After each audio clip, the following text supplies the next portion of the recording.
생생한 뉴스 이야기를 직접 전합니다. 취재 파일. 취재 파일 시간입니다. 장윤선 정치 전문 기자와 함께합니다. 어서 오세요. 요 얘기부터 해봐야 될 것 같아요. 검찰이 오늘 뉴스타파와 JTBC 압수수색을 실시했는데 김만배 씨의 허위 인터뷰 의혹 원본이라고 할 수 있는 72분 분량 녹취록 지난주에 아주 자세하게 풀어주셨잖아요. 네. 검찰이 수사에 속도를 내는 것 같습니다. 글쎄요, 저는 이게 민주사회에서 있을 수 있는 일인지 그것부터가 의심이 듭니다. 아침부터 제가 그 현장을 쭉 그 뉴스타파 측에서 생중계를 해서 지켜봤는데요. 세상의 뉴스룸을 그러니까 이를테면은 기자들의 편집국을 그렇게 들어가서 다 그 압수수색을 하고 이제 뉴스타파 기자들은 기록으로 남기는 차원에서 생방송을 하고 있지만 그것을 침탈이라고 표현을 쓰더군요. 그 뉴스타파 언론노조 뉴스타파 지부장이 이제 그런 표현을 쓰던데 대한민국 역사에서 87년 6월 항쟁 이후에 민주화 이후에 민주정부에서는 저는 그렇게 언론사에 대한 압수수색 이런 거는 옛날에 김대중 정부 때 세무사찰 이런 거는 있었지만 편집국, 보도국 뉴스룸을 상대로 그렇게 압수수색 기자 책상을 이렇게 하는 거는 저는 처음 보는 일이고요. 한 정부 들어서 처음 있는 일도 아니에요. 그렇습니다. 아니 그러니까 역대 정부에서 처음 보는 민주화 이후에 87년 그러니까 36년 37년 만에 처음 보는 이런 광경이 벌어지고요. 그러니까 최근에 뉴스타파 JTBC뿐만 아니라 문제 언론 손보는 방식이 굉장히 기괴하게 돌아가고 있다. 특히 그 방통위에서 그 받아쓴 언론들 있잖아요. KBS, MBC 이런데. 네. 그래서 그걸 어떻게 입수했는지 그거를 챙겨보겠다고 하는데 그러면 취재 경로까지 확인을 받아야 되는 겁니까? 저희들이 휴대폰 다 제출하고 검사받고 기사 써야 됩니까? 언론의 자유는 어떻게 되는 것인가? 근데 제가 보기에는 이 정도 수준이라면 이것은 정말 그 전체주의 국가들에서나 볼 수 있는 풍경입니다. 저는 도무지 납득할 수 없는 상황이 벌어지고 있고 대통령께서 자유민주주의 얼마나 강조를 하십니까? 취임식부터 시작해서 8.15 경축사 등등에서 상당히 많은 횟수의 33번, 35차례 가장 많이 강조하는 단어죠. 그게 바로 자유고 미국 수정헌법 1조에도 제일 먼저 나오는 게 표현의 자유, 언론의 자유가 가장 중요한 거 아니겠습니까? 근데 세상의 기자들을 상대로 이렇게 압수수색을 하면 쓰지 말란 얘기거든요. 그리고 이 녹취록 내용이 이제 대장동 관련 대화인데 정작 대장동 관련 50억 클럽 수사는 굉장히 천천히 했잖아요. 아니 그렇기도 하고 수사가 지금 부르지도 않았잖아요. 예컨대 권순일 대법관 이런 분들 소환 조사도 한 번 없었습니다. 같은 대장동인데 왜 이렇게 수사 속도가 다른 것인가? 그러니까요. 그 부분에 대해서도 좀 납득할 수가 없죠. 그러니까 이제 그 특정 분야에 대해서 이게 이제 정부의 관심 사안인지는 모르겠습니다만 이렇게 찍힌 데를 위주로 살펴보는 건가라는 생각마저 들어서 제가 요새 조심하라는 얘기를 굉장히 많이 듣습니다. 그러니까 저도 장 기자님 걱정돼서. 근데 아니 그 취재해서 제가 하루 종일 취재하는 걸로 유명한데 그 취재해서 정확하고 제대로 된 사실을 국민들께 알려드리는 게 직업인 사람이고 어느덧 하다 보니까 제가 올해 30년이에요. 아니 직업 기자들한테 이런 거를 하지 말라 그러면 저희는 뭘 해서 먹고 살죠? 그러니까 참 저도 언론인으로서 기자로서의 사명, 소명 다시 한번 좀 생각을 더 하게 되는 것 같아요. 그렇습니다. 요즘. 그러니까 예컨대 이제 그 어떤 특정 집단의 이해와 요구에 맞춰서 쓰는 보도하는 그것은 언론의 사명이나 역할이라고 할 수 없습니다. 그냥 어떤 단순 홍보 기능인 것이죠. 그래서 국정 홍보 기능은 그대로 하시되 저널리즘의 정신은 그대로 살려두는 게 맞다. 그게 민주사회의 기본 원칙이다. 언론의 사명은 견제하고요, 비판하고요, 감시하는 겁니다. 우리가 워치독이에요. 그러니까요. 그런데 그것 자체를 하면 안 된다라는 식으로 몰고 간다면 저희는 이것은 큰 역풍이 불 수 있다라는 생각이 좀 듭니다. 그래서 요즘 평화방송 안에서뿐만 아니라 타사 기자들 만나도 서로 이렇게 좀 걱정을 해주는 상황이 계속 이어지고 있어가지고 그 회사 이제 사장인 선배를 만났는데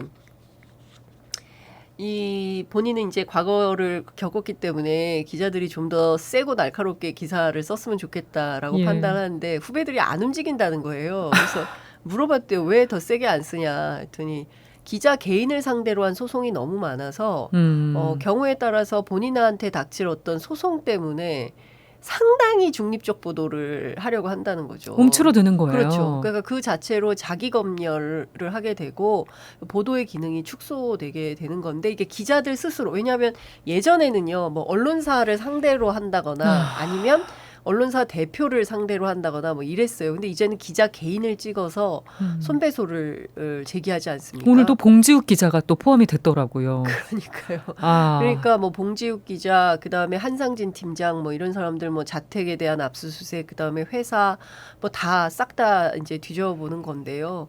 사실 기자들의 노트북이라는 게 그게 사실은 보물창고 아니겠습니까? 네. 근데 그 안에 걸 싹 털어서 가져가면 이 사람이 뭘 가지고 어떤 취재를 하려고 다 알 수 했었구나. 있죠. 예. 사실 언론의 가장 큰 기능 중에 하나가 바로 권력 감시거든요. 예. 높은 사람들 감시하는 게 역할이에요. 그 사람들 나쁜 짓 못하게. 네. 근데 그런 것이 어렵게 되는 것이 과연 민주사회로 가는 길인지 네. 생각해 볼 필요가 있습니다. 걱정스러운 마음을 안고 저희는 저희 할 일을 와치독으로서의 기능을 해보겠습니다. 윤석열 대통령이 어제 단행한 개각 보니까 여야 평가가 완전히 정반대예요. 일단 박광원 민주당 원내대표는 오늘 이 개각 철회하라고 요구를 했습니다. 네. 개각과 동시에서 분노가 표출되는 개각은 또 처음 본다. 이제 이런 얘기를 하면서 국민의 뜻을 외면한 퇴행적 개각이다. 이런 비판을 했어요. 그러니까 본질은 그러니까 국민들이 요구하는 것은 최상병 사건의 수사 외압의 실체 그리고 이 잼버리 사태에 대해서 이 파행의 책임을 누가 질 건지 등등에 대한 국정 쇄신용 개각을 해라. 이른바 이제 민주당은 내각 총사퇴를 요구하고 있는데요. 예. 근데 그런 차원에서의 개각을 하라고 했더니 그게 아니라 얼토당토 않게 대한민국을 어두운 과거로 되돌려 끌고 가겠다는 게 아니냐 뭐 이런 비판을 하고 있는 것입니다. 반면 여당인 국민의힘에서는 필요한 곳에 적절한 인사를 배치했다. 예. 윤석열 정부 2년 차에 접어든 시점에서 더 능동적으로 변화해갈 필요성 있는 부분에 대해서 고삐를 당기겠다는 강력한 의지의 표명이다. 이렇게 입장을 밝히고 있는데요. 어쩜 이렇게 다를까요? 네, 상당히 다르죠. 언론에서는 역대급 강성 내각이다. 이제 이런 네. 평가가 나오고 있어요. 지난달 29일에 국무회의 석상에서 대통령이 이런 말을 한 바 있습니다. 장관들을 향해서 여러분들은 정무적 정치인이기 때문에 말로 싸우라고 그 자리에 계신 것입니다. 전사가 되라. 이제 이런 주문을 했거든요. 그래서 이번에 이제 기자들이 보면서 정말 전사 중심의 내각이 된 것 같다. 이런 평가를 하고 있죠. 신임 문체부 장관에 임명된 유인촌 대통령실 문화체육특보 네. 언제적 사람이냐 또 MB맨이냐 뭐 이런 말들 나오고 있습니다. 앞에서 얘기해 주신 대로 전사 차원의 지명이었다고 봐야 될까요? 과거에도 상당한 논란이 있던 분입니다. 그리고 다른 거 다 떠나서 국회 상임위에서는요. 상당한 예를 갖추는 게 전 세계에 통용된 만국 공통 언어입니다. 다 공개된 자리니까요. 그렇습니다. 그렇기도 하고 국민을 상대로 하는 자리거든요. 거기가 뭐 야당 국회의원들이 있지만 그 현장을 지켜보는 것은 전 국민입니다. 그렇기 때문에 항상 뭐 전혀 존경하지 않지만 존경하는 무슨 의원님 뭐 이렇게 얘기를 하면서 시작을 하지 않습니까? 그런 게 이제 예의 때문에 그런 거거든요. 서로 상대방에 대한 그러니까 국민이 보고 있기 때문에 이제 그런 건데 이분은 거기서 기자들을 상대로 욕을 한 분이에요. 그게 계속 회자가 그게 되고 뭐 있어요. 젊은 층들 사이에 무슨 밈으로 이렇게 떠돌아다닌다고 하는데요. 저는 이번에 장관 후보자가 된 다음에 한 말도 상당히 심각하다라는 생각이 좀 들긴 합니다만 여하튼 유인촌 후보자가 과거에 이 전원일기 같은 드라마를 통해서 배우로서의 얻은 명성 그리고 문화예술인으로서의 자기 역할 오늘 보니까 자전거 타고 출근하시던데 자출사 뭐 이렇게 신선한 뭐 이런 어떤 예술인, 문화예술인 아티스트로서의 뭐 능력이나 이걸 누가 폄훼를 하겠습니까? 근데 중요한 것은 이 장관으로서의 역할 뭐 이런 게 굉장히 중요하다고 볼 수 있는데요. 15년 전 그때도 사실은 이분이 문학의 블랙리스트 물론 이제 나하고는 상관없는 일이다. 뭐 이렇게 선을 그었지만 그렇긴 하지만 장관일 때 문학의 블랙리스트가 나왔었고요. 그때 블랙리스트 중에 제일 유명한 분이 봉준호 감독, 그러니까요. 그렇죠. 박찬욱 감독 이런 분들이에요. 다 쟁쟁한 감독들인데. 아니 아카데미를 휩쓴 분들 예. 아니겠습니까? 국제 영화제를 휩쓴 분들인데 우리나라에선 이때 블랙리스트. 그렇습니다. 그래서 그때도 상당히 막 그 사회적으로 큰 논란이 됐었어요. 근데 예. 우리가 그래도 K 컨텐츠 강국인데 표현의 자유가 위축되면요. 제일 먼저 문화계가 영향을 받죠. 그래서 이분들이 그 참 위축될 수 있겠다라는 걱정이 들고 제가 한 3년 정도 중국에 살다 왔잖아요. 네. 중국에 사실 표현의 자유가 없어요. 제가 이렇게 얘기하면 중국 정부에서 못 오게 할 수도 있는데 가장 제약을 많이 받는 데가 드라마, 영화 이런 데입니다. 왜냐하면 대중에게 미치는 영향력이 크기 때문에 그런 네. 매체들은 상당히 신경을 쓰고 통제를 굉장히 많이 한다고 해요. 그래서 문화예술인들이 너무 힘들어하는 거예요. 뭐 배우나 감독이나 이런 그러니까 정권이 원하는 수준에서 만들어야 되니까 예. 이 경우에 따라서는 우리가 흔히 국뽕 영화 이런 게 되는 거죠. 그러니까 중국은 아직도 저희 학교 다닐 때 왜 시험 끝나면 단체 영화 보러 갔었잖아요. 뭐 단성사, 명보극장 이런 데 갔었잖아요. 중국은 지금도 그래요. 그래서 끝나면 단체로 영화 보러 가고 막 이런 걸 하거든요. 근데 정말 재미가 없어요. 역사 드라마, 그다음에 다큐멘터리 이런 거 정말 잘 만들어요. 예. 그러니까 중국의 그 음식을 대상으로 한 다큐멘터리 같은 거 정말 예술적 감각이 뛰어난데 다른 거는 창작물이나 참, 그렇죠. 이런 표현의 그러니까 자유는 어떤 표현의 제한되는. 자유가 보장된 그런 드라마나 뭐 영화나 이런 거는 못 보겠다, 못 보겠어. 뭐 이런 수준이에요. 그래서 중국 사람들이 한국 드라마 정말 좋아하거든요. 그래서 그런 영향이 VPN 있군요. 같은 거 깔고 막 불법으로 다운로드 받아서 엄청 봅니다. 그래서 제가 오징어 게임 보기도 전에 중국 사람이 먼저 보고 저한테 봤냐고 그래서 아직 못 봤다 그랬더니 꼭 보라고 너무 재밌다고 막 이런 얘기를 해요. 우리 건데 예, 중국에서 먼저. 그렇다니까요. 그러니까 저는 이렇게 되면 안 된다는 겁니다. 예? 우리가 문화예술 강국이고 정말 K컬처에 대한 세계적인 추앙을 받는 나라인데 네. 자칫 이 문화예술인들이 이거 해도 되나? 자기 검열이 제일 무서운 거거든요. 네. 뭐 이런 방식으로 위축된다면 이거 상당히 심각하다라는 생각이 좀 들 것 같습니다. 블랙리스트가 또 재현되는 건 아닌지 네. 이런 우려가 나오고 있고 그리고 국방부 장관에 임명된 국민의힘 신원식 의원 지명 배경을 두고 여러 해석이 나오고 있습니다.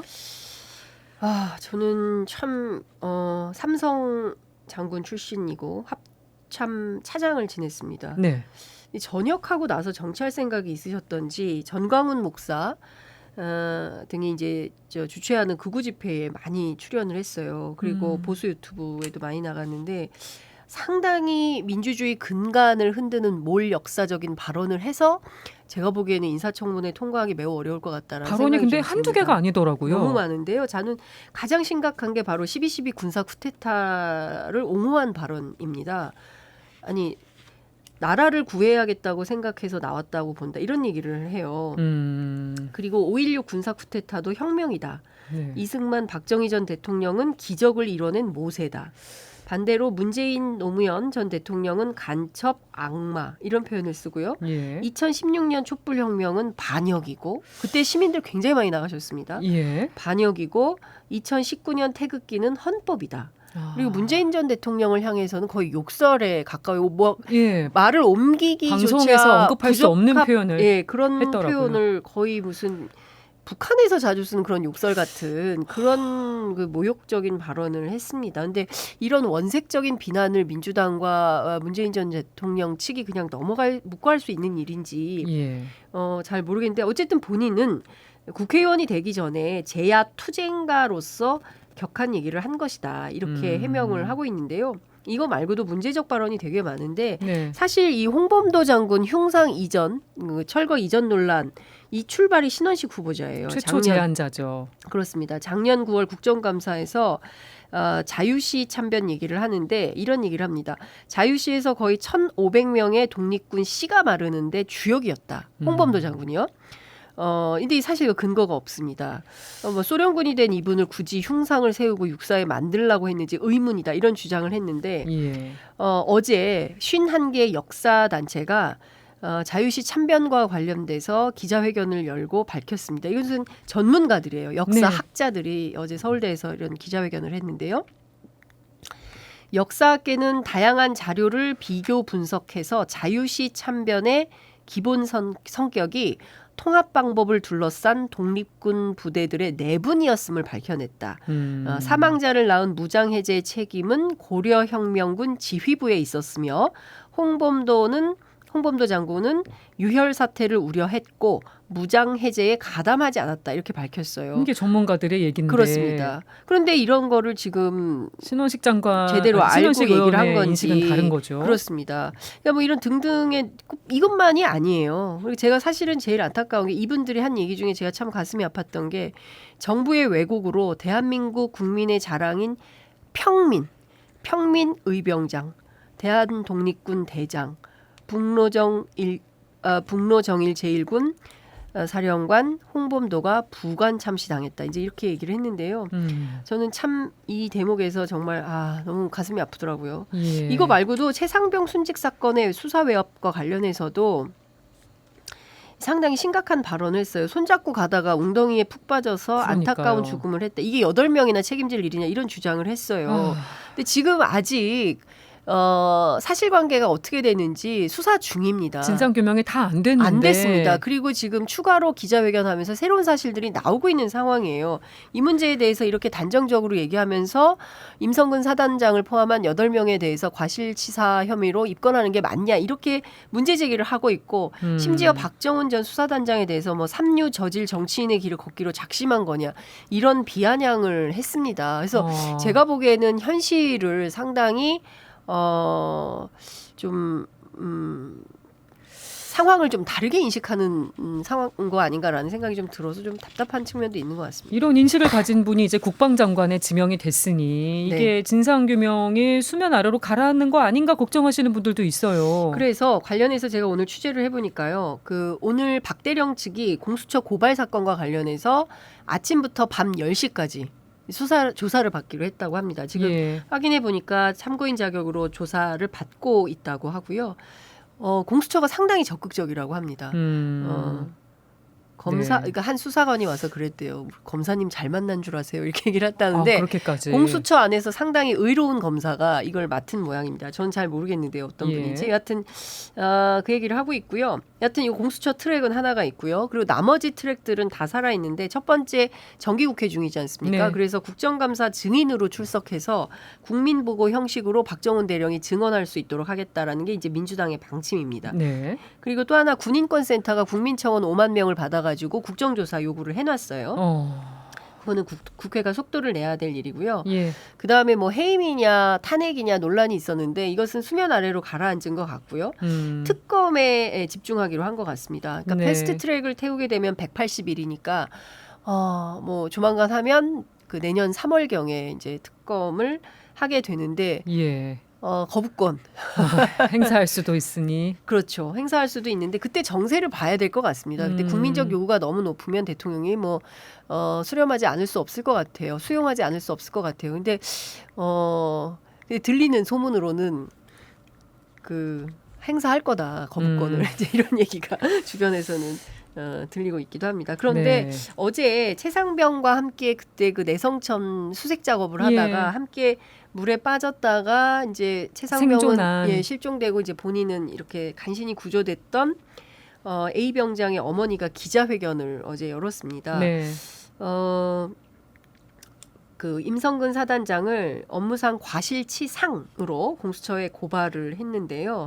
뭐 구명조끼 이런 거 안 갖춘 건 우리 뭐 다 알고 있는 얘기고 더 심각한 얘기는 지금 어머니 주장에 따르면 이 구조된 병사들 있지 않습니까? 네. 같이 막 급류에 휩쓸려서 50m 정도 쭉 내려갔다가 막 최상병은 구하지 못했지만 나머지 이제 구한 병사들 같은 경우에도 구해진 다음에 그냥 모래사장에 방치돼 있었다는 거예요. 어떤 그 의료진의 진료를 받고 막 긴급 조치를 한 게 아니라 예. 그리고 기자들 눈을 피해서 풀숲에 세워진 버스에 태워진 뒤 숙소로 복귀해가지고 진술서부터 작성했다라는 아니 게 이제 심신의 안정이 더 급했을 텐데 진술서를 작성하고 있었다니. 그러니까요. 그래서 지금 이 병장도 외상후 스트레스 장애 진단을 받고 지금 입원 치료 중이다라고 하고 있고요. 네.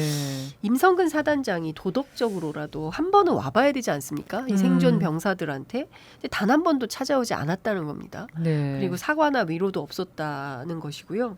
근데 지금까지 기자들이 최상병 사건과 관련해서 해병대 사령부에서 주는 정보만 가지고 국방부 출입 기자들이 기사를 썼는데 네. 어쨌든 지금 이 어머니를 통해서 당시에 살아 돌아온 생존한 그 병사들의 생생한 증언을 받아서 취재를 좀 할 수 있게 된 거 아닌가라는 생각이 좀 들기도 하고요. 네. 그리고 왜 그 박정훈 대령이 임성근 사단장을 포함해서 8명을 사실상 과실치사 혐의가 있다고 입건할 수밖에 없었는지 네. 그 가외의 증거들 980쪽의 수사 기록 이외에 다른 병사들의 증언으로 더 뒷받침될 수 있지 않을까 증거 능력이요. 이제 이런 판단도 가능할 것 같고요.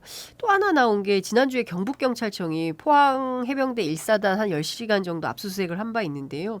여기에 해병대 1사단 제7포병 대대장이 포함이 됐나 봐요. 예.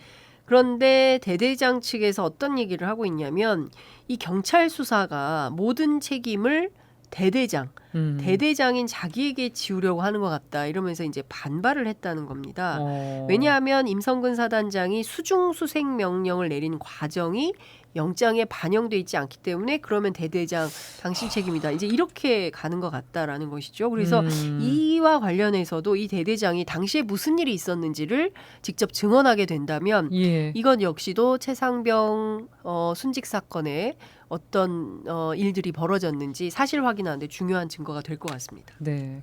근데 지금 국방장관뿐만 아니라 국방안보 라인도 워낙 많이 교체가 돼서 그러니까 그 안보 공백을 생각한다면 뭐 순차적으로 바꾸든지 뭐 좀 그래야 되는데 몰아서 그리고 교체를 사실은 했어요. 그동안 대통령께서 굉장히 강조했어요. 이제 한미일 군사협력을 강조하면서 국방 안보 라인 일 잘하고 있다고 칭찬을 많이 하셨는데 왜 갑자기 이렇게 바꾸냐. 그러니까 최상병 사건을 빼고 설명이 잘 안 된다라는 아니라고 것이 설명은 했지만 그렇습니다. 그렇지만 그렇게 의심할 수밖에 없다라는 게 기자들의 판단인 것이죠. 예. 근데 어쨌든 이 사건은 특검을 통해서 진실 규명을 할 수밖에 없다라는 판단을 정치권이 많이 하고 있는 것 같고요. 네. 물론 이종섭 장관은 이 사건과 관한한 최고 책임자는 나다. 이렇게 해서 일종의 이제 본인 책임서를 주장을 하고 있습니다. 그렇지만 박정훈 그 대령 쭉 적어둔 상당한 내용의 뭐 분단위 기록도 있고 진술서도 있고 여러 가지 기록이 있는데요. 거기에는 VIP 경로설이 등장한다는 거죠. 그러면 이게 왜 나왔는지 누구로부터 이 얘기를 어떻게 들었는지 이거는 이제 그 김계환 사령관으로부터 들었다는 거 아니겠습니까? 네. 그리고 그 7월 30일까지는 분명히 문제가 없었는데 그 다음 날부터 왜 이렇게 바뀌었는지 기류가 바뀐 거 이거 확인을 해야 되는 다 것이죠. 확인이 돼야겠죠. 그래야 공정과 상식이 살아있는 정의로운 대한민국이다 할 수 있지 않을까요? 그리고 어제 개각된 또 하나의 부처가 있죠. 여성가족부의 김행 장관이 또 지명이 됐는데 네. 어떤 인물입니까? 뭐 종편에서 많이 보셨죠. 네. 패널로 많이 그렇습니다. 나왔던 보수 분이에요. 패널로 굉장히 열심히 활동을 하셨던 분이고요. 중앙일보 조사 전문 기자 출신이에요. 여론조사를 처음에 등용해가지고 막 중앙일보가 몇 바닥씩 쓰고 그랬었죠. 그리고 그 다음에 이제 정치하려고 정몽준 캠프로 갔었어요. 예.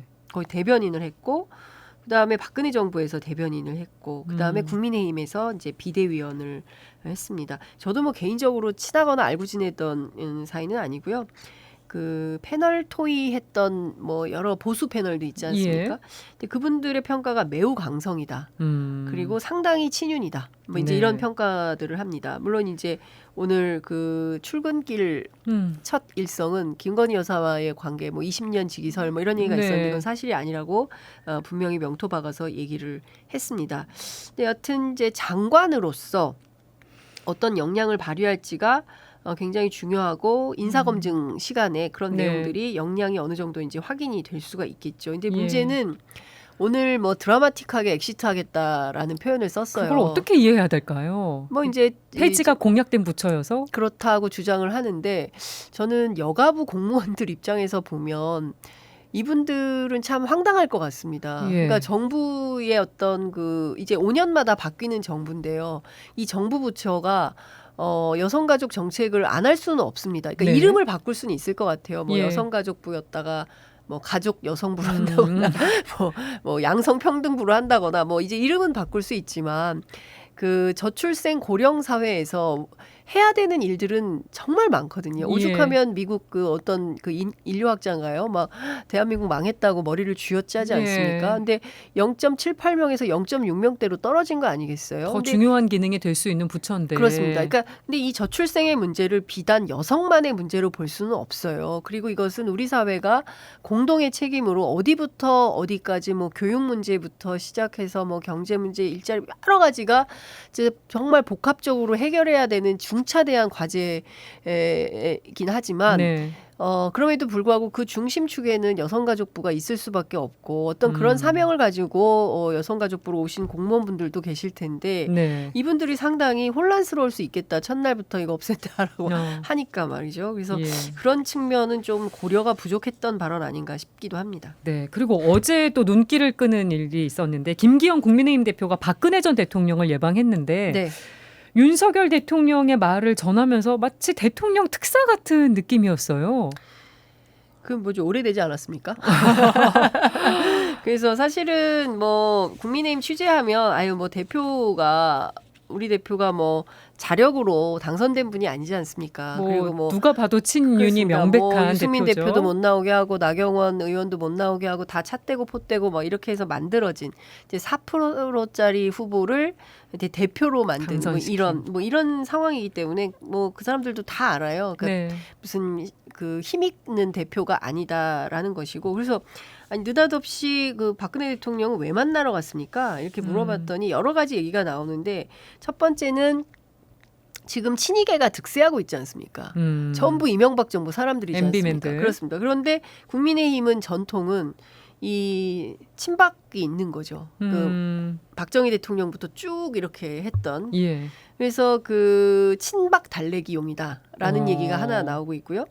두 번째는 지금 대구 경북을 중심으로 해서 무소속으로 출마를 결심하고 있는 분들이 있어요. 예. 최경환 경제부총리, 그다음에 우병우 수석 뭐 이름 이런 나오고 분들이 있죠. 지금 준비를 하고 있는 걸로 알려져 있습니다. 그래서 이거 조율하러 갔다.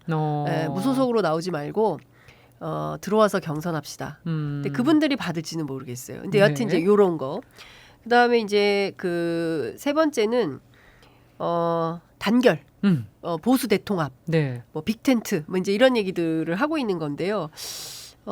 그거는 그냥 아이디어란 얘기인 것 같다. 정치적 상상력이 그 정도 수준인 것 같고 그 이상은 나오지 않는 것 같다라는 얘기를 하고 있습니다. 그러니까 그래도 수도권 위기설이 계속 거론이 돼서 그렇죠. 좀 그런 얘기를 한 게 리더십에 좀 시험대가 될 수 있을지 이런 전망도 있긴 있는 것 같아요.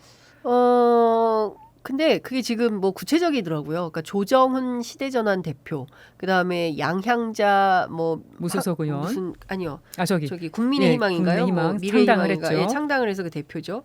그래서 이 두 분을 한국의 희망입니다. 아이, 죄송합니다. 네. 한국의 희망 대표. 그래서 이분들을 다 이렇게 불러 모은다라는 얘기가 있고, 근데 이게 빅텐트냐? 이거는 빅텐트라고 할 수 없는 거 아니냐라는 게 이제 당 내부에 있는 얘기이기도 합니다. 예.